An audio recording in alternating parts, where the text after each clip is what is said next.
what would be the next 3 steps they should take after listening or watching to this in life? Right, so mentally, you have to be ready to find your peace of mind. So you can start counting your blessings, start appreciating what you have, and enjoy the flow of happy money. So when money comes in, you can say, thank you for the money given to me. When you pay for the bills, thank you, I have enough abundance so I can pay the bills. And start blessing people that you're giving money to. So by doing that, you can find your peace of mind. Yes. In whatever you do. I think that's a basic. That's number 1. That's a base. And also, secondly, you have to start figuring out your inventory, what you have and who you are. What type of inventory? Both emotional and also your gift. I never knew I could write until I was 33. Really? My parents were so surprised, and my brother and sister, and many of my friends were so surprised that I became an author. And I was the one who got surprised most, by the way. Yeah. So I didn't know until I started writing. So I'm sure you have some kind of gifts buried in you, and you have to multiply them because only single gift is not taking you far. But if you can multiply your gifts of speaking, for example, and also listening, and a sense of humor, and the care, generosity, if you combine all of them, you become so unique. Yes. So once you become so unique, people start just coming to you because you're more attractive. Right. Yeah, so... Okay, so that's number 2, is find out your inventory of your assets and your gifts. And I'm also assuming your inventory of like how much money you have, your investments, what you... But it's not so important. Okay. Because if you are not making much, it's not right. Right? What skills do you have? Yeah. Skills, yeah. Right. So if your net asset is less than $300,000, don't worry about investing. I think you should invest in yourself. Invest in you. And take your friends out for dinner, because it's going to pay more dividend. So be generous with your energy, your time, your gifts. Yes. And then the third step would be start getting support from everybody. You know, I have, say, for example, more than 10,000 people sending me money every month as a form of subscription online salon. Yes. So, and I haven't promised anything to do for them. So it's just a love money. So This is what type of money? Love money. Love money. Yeah. So 10,000 people pay you money every month just because they love you. Yeah. $10. That's how I feel. So I have enough trust from people. So the happy money, so almost like is given in my custody, so I can help other people. That's cool. So if you start getting fan clubs or cheer supporters, so you can start with 5 people, and you can start having 10 people, 30 people. So the next economy will be very interesting because a lot of people support one another. So instead of working for one big company, say I have 300 people supporting me. Right. Say, and you can increase your monthly support money, say $100 per month. You know, if I get a support from 30 people, $100 a month, that's $3,000. Right. And if you get 50 people who are supporting you with $100, you already have a $5,000 income. So whatever you do, you don't have to be the next entrepreneur of the world.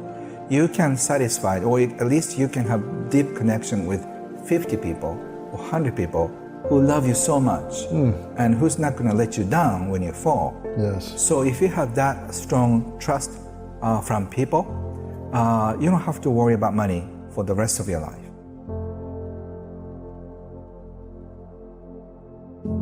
Financial goals people come up with, it's because they want to feel safe.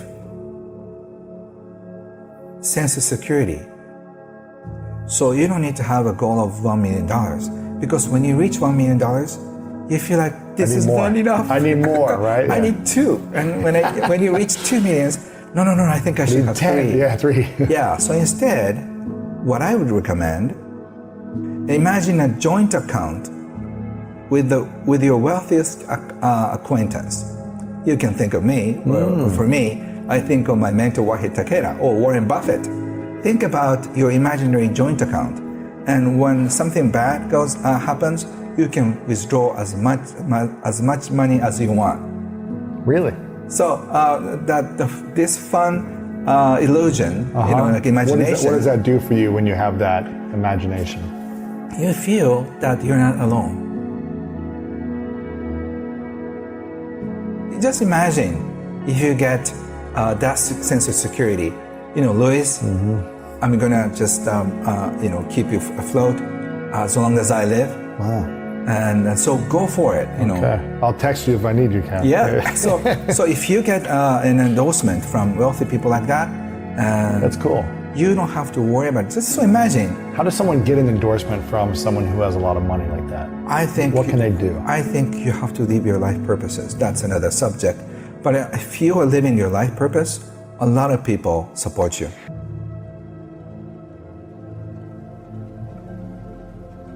In my mind, wealth is an emotion.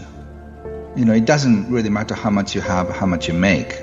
Because I've interviewed over the course of my career, I've interviewed many millionaires and billionaires, and some of them are very unhappy and very upset with everything.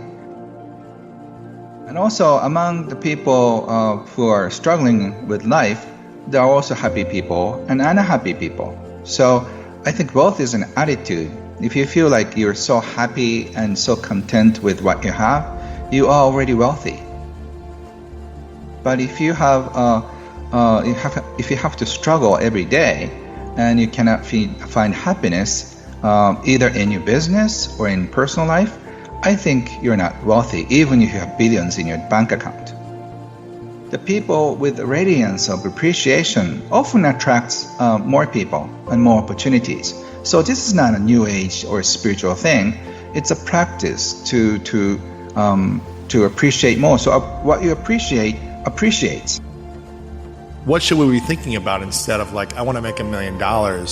Should we be reframing that in a different way? First of all, you really have to figure out what you want in your life. So do you want to be a happy person, or do you want to be a wealthy person? You can take both, but the way to happy and wealthy people only has an opening who aim for happiness first. I love this, because most people think once I'm there, then I'll be happy, then I'll respect myself, then I'll get the attention I want. But what I'm hearing you say is the only way to happy and wealthy is through happiness first. Yes, and then if you're lucky, or if it's your destiny, I would say, you may be rewarded with money. Money is the end result of what we get after serving the world. So instead of focusing on what you get, you have to really focus on what you give. And our life is in the middle of giving and receiving. So unless we receive well, unless we give well, we can receive. So we are in this cycle of appreciation or resentment. Either cycle you're in, your life exists. So if you start appreciating your life about everything, including money, your life will be filled with money and appreciation. If your life will be filled with resentment, anger, and fear around money and also around life, your life will be also surrounded by fear and resentment and anxiety. Whatever you invest could end up in half or 30% down. So instead, I recommend people start looking at invisible assets. Because what if you lose everything overnight? If you have gold, what if the government tries to take away to pay all the bills and stuff, which is really happening in China, by the way. Really? So if that happens, I guess you have to be prepared for unthinkable situations. But as I said, if you have so many friends who can support you financially or emotionally, you're okay. So instead of having so much money in the bank account, you should have the trust and strong connections with friends around you, and also reputation with your clients. So whatever happens, if you have the strong connections with people around you, you can start over from zero. from zero. I asked you this in our last interview. I said, okay, Ken, imagine you've lost all your money right now. And you had to make $1 million in a year. I don't know if you remember your answer, but I asked you this and you said, I said, what would you do? And you said, well, I would just call my friends up and say, can you give me money? I'd call 10, 20 of my friends up and say, can you give me 100,000?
Or can I stay in your house for free? And you would offer a service to those wealthy friends that you've created trust and invisible assets with. Right. And sell them something new or whatever it might be. And it's because you have great relationships. Right. That's why you can do that. Yes. So what I'm hearing you say, Ken, is it's important to invest in yourself, which is developing more credibility, respect, and a better reputation with your friends, your colleagues, the industry you're in, your team, things like that. So that if that happens, you'll be able to get something going again. Yeah, so in a sense, I'm having a huge deposit to people's heart. I have given away my booklet for free to 2.3 million people. Wow. So I have a list of those people that I have given away, right? And so they feel like they owe me. That's why they're buying my books and courses. So I have a huge sort of invisible asset and trust already saved up.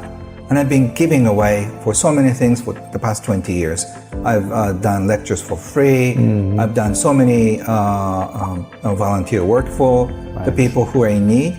So I have this reputation and trust among people. So in the next situation, so whatever happens, I can say, I'm going to talk about the next situation and how we can build our assets in the new currency system, new financial system. A lot of people want to listen to me. So I have built enough credibility. So that's why I'm not afraid of going bankrupt. Because if I go bankrupt, I can say the joy of bankruptcy.